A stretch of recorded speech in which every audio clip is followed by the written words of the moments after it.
Bonjour à toutes et à tous. Aujourd'hui, je vais t'expliquer comment voir son aura.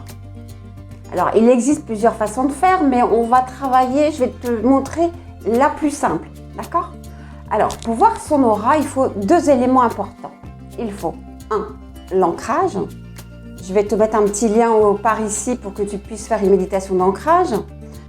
Et l'envie de réussir, ce qui est très important. Tu te dis, ouais, non, mais c'est bon, de toute façon, j'y arriverai pas. C'est sûr que tu n'y arriveras pas, d'accord? Donc, méditation d'ancrage et l'envie de réussir. Et tu vas voir, c'est très simple.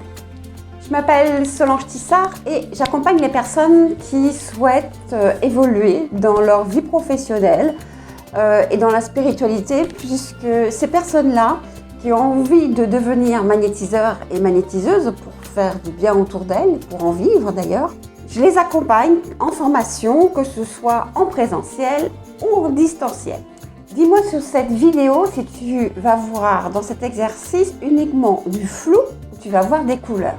Donc je répète, tu commences par faire la méditation d'ancrage, d'accord? Ensuite, je t'invite à faire cet exercice sur une personne, sur un objet, sur un animal par exemple. Peu importe, puisque de toute façon, tout est énergie, d'accord? Tu vas légèrement loucher et regarder, là, par exemple, la personne ou l'animal ou la chose.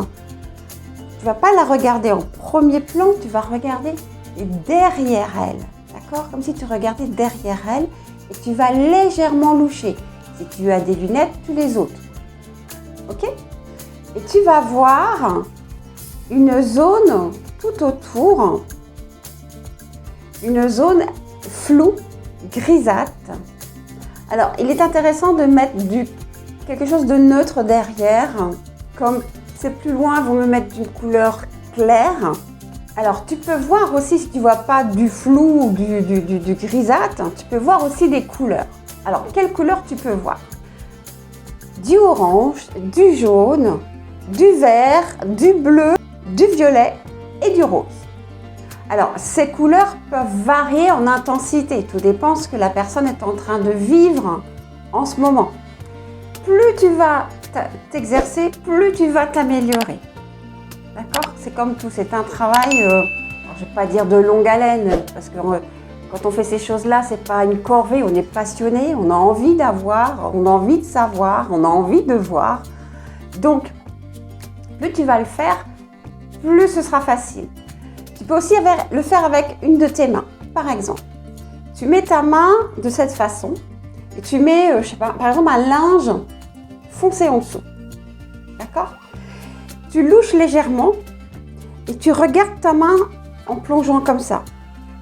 Tu peux aussi, alors moi j'arrive à le faire juste comme ça, en mettant ma main comme ça, mais on va dire dans un premier temps, donc tu mets quelque chose de foncé en dessous, tu regardes ta main dans le sens là, d'accord? Et tu louches légèrement et tu vas voir tout autour, au-dessus de ta main, tu vas voir du flou, d'accord? Ou tu vas voir quelque chose un peu gris, un peu... Ça, c'est ton aura aussi. Alors, moi, je trouve que c'est beaucoup plus facile de voir avec sa main. Prends ton temps, d'accord? Louche légèrement, sans loucher comme on était en CP, mais voilà, louche légèrement et tu vas voir tout de suite cette apparition grisâtre au-dessus de ta peau. Tout le monde peut y arriver. Aie confiance en toi et à force de le faire, tu développeras tes capacités naturelles. Et plus tu le feras, et plus tu auras la capacité de voir les couleurs. Je te dis à très bientôt pour une nouvelle vidéo à mardi. Bye!